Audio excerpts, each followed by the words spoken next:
So in the early days of Funk Volume, man, we were really grinding it out. 2008, I was responsible for doing everything on the business end. It was a lot of my money that started it. I bought the website. I paid for a lot of equipment. And it's funny that Hopsin suggests that he pays my rent now when in actuality there were months in the beginning where I literally paid his rent just off my savings from prior jobs and selling a house. Um, but I was the cat that was driving them around everywhere across the country, doing shows, locally doing shows, printing up the merch, shipping the orders out, like everything that you do from the bottom, like everything. So I was there from the jump. So for people that don't understand that, it is what it is. So for 7 years, I've been working with these cats. And we've been through a lot, man. And Funk Volume got to a place that was something special. And I feel like we were just on the brink of something even more special with just a little bit more work and a little bit more patience. But unfortunately, things unfolded. There was some miscommunication. And, that's kind of what I wanted to talk about today and address. Uh, so I'm expecting a lot of chatter. I know Hobson's fans. I know how they get down. I know what goes down. I'm a little older, so I'm not.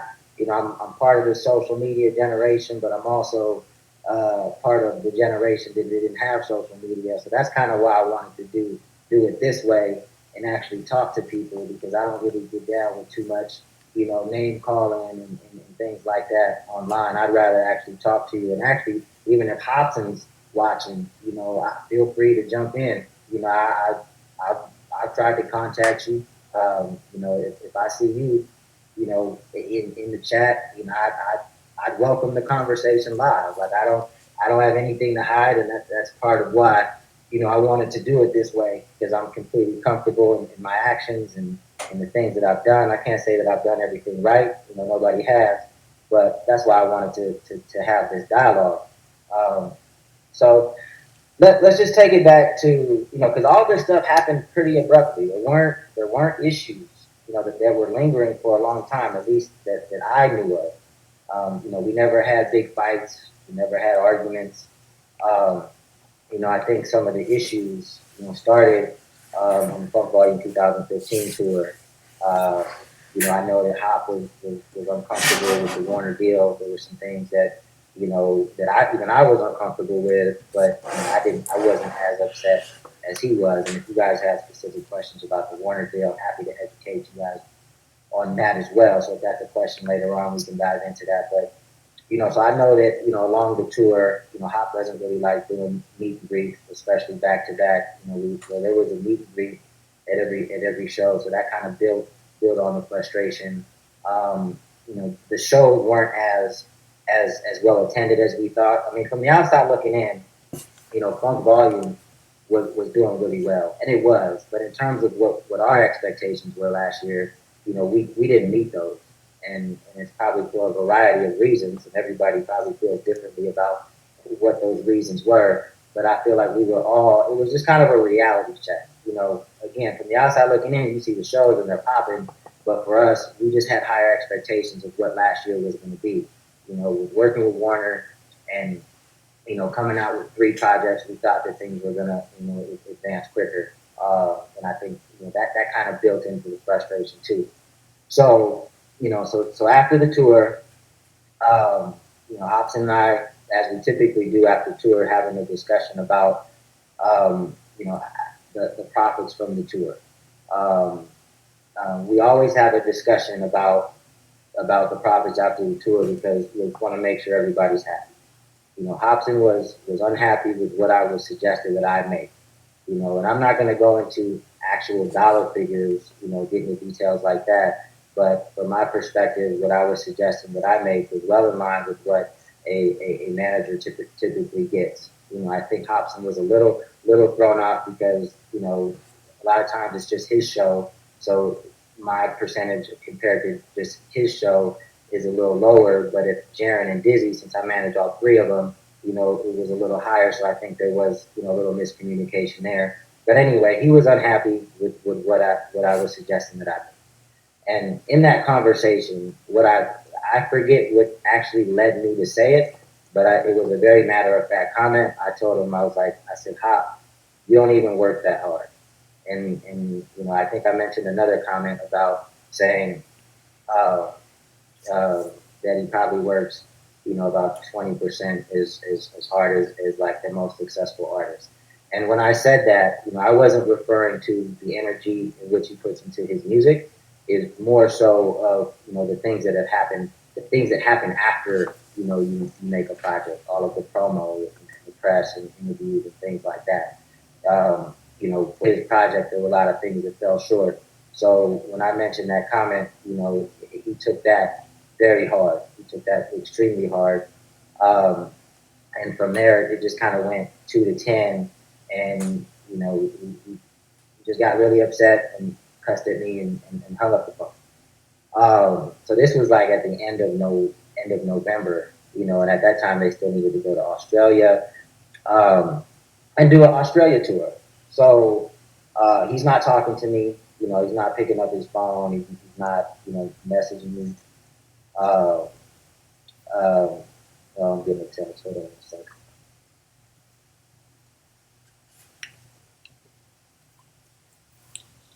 Okay, so he's not talking to me. Um, and eventually I get an email, and I actually have the email right here. It kind of escalates to a point where he has certain demands about what needs to happen for basically him or I need to leave. So because it escalated so fast, it was obvious that there were other things that were kind of pent up that maybe weren't discussed. It wasn't all about the tour. It couldn't have been all about or it wasn't all about the comment that I made about him, not working that hard. And some of his demands were I needed to get rid of Funk Volume Fitness. And Funk Volume Fitness is something that I started, I actually started the Facebook page a couple of years ago. And it was something that, I wanted to use our influence as a way to educate people on healthy living. And, of course, I consulted with Hopsin before I used the name. He said it was all good. So as I started investing time and money into it, this was the first time he told me that he wanted to do away with it. But since I had put the time and energy into it, my response to that was, well, that's just not going to happen. I already put, I'm already building this community. I can't just do away with it after I've invested so much time and money and energy into it. He also wanted to do away with the logo and get rid of the color orange. That's something that we abandoned a while ago, and changing the logo is no problem. So for that, my response was, as long as everybody agrees and what the logo is going to be, then it's all good. That's nothing. He wanted to bring in some people that from like an A&R perspective and a stylist. Um, and even that was fine with me. We've never used like A&R. We've always kind of prided ourselves on letting the artist do what the artists want to do. We've never really leveraged a stylist because we let the artists kind of represent themselves. It was about kind of representing individuality. But if you feel like you need a stylist or A&R or any help, of course that's no problem. Um, but then he told me that I couldn't manage anybody else on the label, and that was an issue for me because that's an individual artist decision. So if Dizzy came to me and was like, "Damn, I think I want another manager," then of course you can have another manager. Anybody can have another manager, but you can't tell me. Nobody else can tell me who I can and can't manage. That's an individual man. That's an individual artist decision. So that was my response to that. He also told me that Swizz is not allowed on any funk volume platform. Uh, and Swizz hasn't made music for funk volume for some years. He's been going through his own things, his own personal challenges. But Swizz put in a lot of work for 3, 4+ years for us to really establish funk volume for what it is. And if we're not spending any time or money on Swizz, then I feel like he should still be represented on the platform. Uh, it doesn't make any sense to even bring his name up. He's not taking no money out of your pocket. He's not. there's no energy being wasted there. So, for me, and of course that's my brother. I'm biased. That's Swizz is my little brother. So it's like, no, we're not taking him off the website. Like it's ridiculous. So those were my responses. I think that was it. Yeah, those are my responses to his email, and again, that escalated from our conversation about the tour profits and me suggesting that he didn't work that hard, post music creation, um, and so he responded, that's not going to work. One of us has to go. So they're continuing the Australia tour, and then eventually, we're trying to organize a meeting in which everybody gets on the phone so we can try to figure out how we move. So all of these conversations have witnesses. All of these emails obviously are tracked. There's no reason to lie about anything that I'm saying. I'm simply, saying what happened. So eventually, we finally do all get on the phone.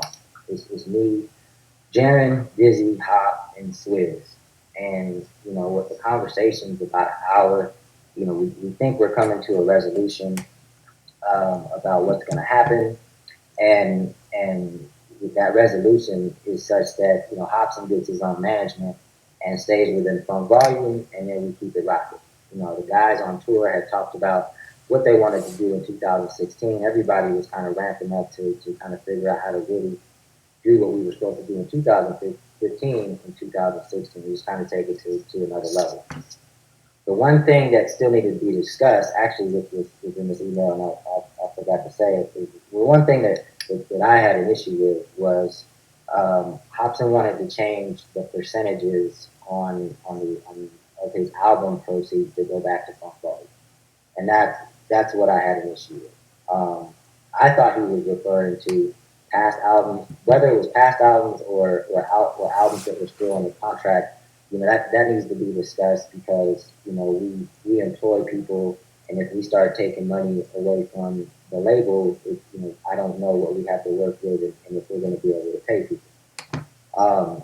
So as we're thinking that we're getting to a solution about Hopsin having his own management, uh, um, about getting his own management, the issue of percentages still need to be discussed.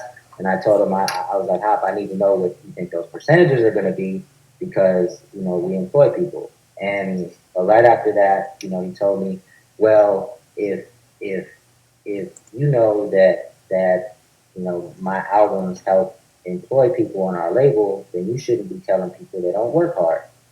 And this is where I messed up admittingly because I let my ego get involved and I had a conversation with Dizzy and I felt like I let him down because I knew that was kind of the trigger. I knew that telling Hop you don't work hard was the trigger. So my immediate response to that was, well, you don't. And then when I said that, all hell broke loose. With cussing for another 10 seconds, hang up the phone, and then within 3 minutes, you guys saw what he did in social media early January, or was it late December or something? When my name got dragged through the mud the first time, how I'm a monster, how blame me for the potential demise of the label, and that's it. That's really what, and that was the last I really spoke to Hop, and we just I tried to reach out via text. Um, I'm not going to show you my phone, but there's just a bunch of blue text messages. I was like, man, we can't let the label go out like this. Let's just talk about it. It's really nothing. It's really just me suggesting that you can work harder. And there's definitely a lot of areas which I can point to where that's definitely the case. There were some things during his, trying to promote his album that didn't come to fruition because he just didn't have the effort there. So um, that's what it was.